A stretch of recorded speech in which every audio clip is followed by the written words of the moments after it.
What's going on, guys? I got a branded Chimera deck profile for y'all today. I think I finally found the formula that I like the most. I've been playing this deck for a while now.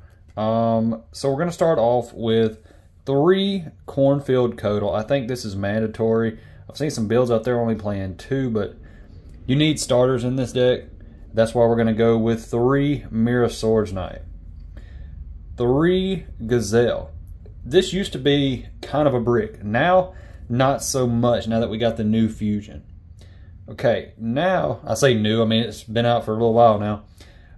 Now, we're going to go with 2 Baphomet. Sometimes you want 3, but you just cannot afford to play 3. We're going to play 2, well, I'm going to go ahead and put this one. The 1 Tau. This opens up a lot of plays for you, and it just really allows you to have more flexibility going first and second.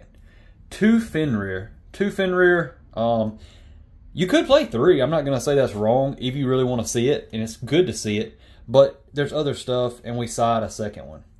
The one of Barrier Statue of the Abyss. This makes it possible through this to do stuff like locking your opponent. And then the Light Hex Sealed Fusion. Since we're in a fire format, this really helps. Not to mention you have this. There's plays where you can summon out your own Dragoon and then summon out this. Now they're locked into dark. You have an Omni Negate. What are they going to do? Also, you could have this engrave, and then your fusion monster on the field. Okay, so that's it for the monsters, guys. Let's go into the spells. Now, all the spells are pretty standard as far as like what everybody else is playing, but a little bit different, and I'll show you what I mean. Okay, let's go into our spells. We're going to go with 3 Branded Fusion. You want to see this as much as possible. 3 of the Chimera Fusion. You want to max out on these cards. You want to see these. 3 more Branded Fusion, basically. Branded Opening actually has other effects in the grave. If a fusion monster you control would be destroyed by a card effect, then you can normal summon, you can banish this card from your graveyard instead. So that's pretty handy when you're playing a fusion deck. Sometimes I even forget about that effect just because it's, one of those effects that you don't really think about. 2 Fallen of Albaz. So we're playing, our Branded Ninja is making up 1, 2, 3, 4, 5, 6, 7. Not 7, 8. Albaz, however, is an honorary Chimera card because you can get into your Chimera engine through that. Like just fuse with somebody's winged beast monster and go into Renbron because he's a walking super poly basically in Albaz. So that's really neat. Now, the God card of the deck is Super Poly. There's never a time where you don't want to see this going second. 3 cross out, 1 better cross out. Yeah, self-explanatory, and you'll see why we're playing this in a minute. But obviously this deck is susceptible to pretty much every hand trap. So we're going to play 3 Ash. 3 Ash because, it's good. Being that we're in a fire format, it makes it slightly worse because it becomes a target for their Hita. 2 Ghost Bell. We're in a really graveyard reliant format. 2 Imperm, and you'll see the ratios in a minute. And basically a worse Imperm, but a different one. And then 1 Droll. So the reason we're not playing 3 Droll is our Guardian Chimera play. And then 1 Triple Tactics Talent. But we want to have all of our, these are what hurt this deck the most, all of these. So we have our cross out in hand, we're safe. We have our call by in hand, we're safe from everything but, Imperm, of course. But we have other ways to block Imperm, such as Super Poly, Chimera Fusion, things like that.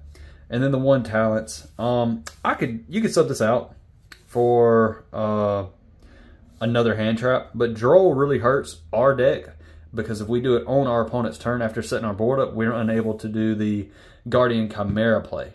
But we are going to probably side the other Drolls eventually, but I'm not sure just yet. because like I said, it does kind of hurt us. Because it would just be a brick in the hand if you had the Guardian Chimera play that you were leaning on. Now for our extra deck, put these down. Let me go ahead and get the Super Poly targets out of the way.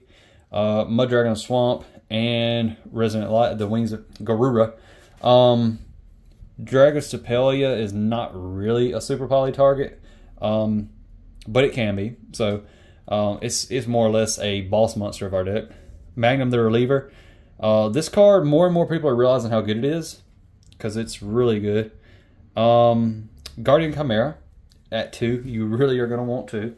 Now for our Chimera stuff, the 1 OTK guy, the 1 Baphomet, the 2 King of the Phantom Beast, and this one I go back and forth. Like, there's times where I want 2 of these, there's times where I want 2 of these, there's times where I want none of this, there's times where I want 2 of this. It's just so weird. Okay, so that is it for these. Let me go ahead and show you these other ones. Our branded lineup. Let's see. Okay. Dragoon. This is an honorary branded card. Mirajade. These are our, like, boss branded monsters, I guess you could say. And Lubellion, Albion, and Renbrum. Renbrum gets us... The only time you would go into this is when you're kind of backed into a corner, or if you're playing Fire Kings or Flew Under Reeves or something, and they have a Winged Beast on the field. You fuse into it with your Albaz. And then he's also a standing negate for extra deck monsters. So he just has some really good applicable effects. And then in the grave, he can bring back out Albaz as a Super Poly, basically a walking Super Poly. Or he can just bring himself back out and be a negate, you know, the next turn. Yeah, pretty self-explanatory. You rarely see yourself going into Lubellion. I'm afraid to cut it, though, because I never want there to be a situation where I wish I would have it and don't have it. But you could probably play an extra Super Poly target, but not many people are in on SP Baron anymore, so Guilty Gear Free is not going to help you that much as an extra Super Poly target. So our side deck, we're going to play 2 Raigeki. People do not see this coming. I'm telling you, they do not see it coming, and it is good. 2 Thrust. 3 Crow, because, like I said, we can't play D-Shifter, so Crow's about the next best thing, I guess. 3 Evenly Matched. The extra Fenrir, the extra Bell, our Time Condition, D-Barrier, and really and truly, the Thrust, you could just play 3 D-Barrier, really and truly, and then 1 Cosmic. I don't even know why that's in there. I think I was just too lazy to put in the Feather Duster, but this should really be Feather Duster. But yeah, none of this is set in stone, and we're playing Thrust, so we should just have 1 evenly matched, but I put this together, and all my other cards were in another deck, so that's just what I had. I don't even think I really sided in much the whole time, because the deck is really set up to go first or second pretty well. It can, especially with the Super Poly, it can break boards very well. But anyways, guys, thanks for watching, and be sure to like and subscribe, and we'll see you on the next one.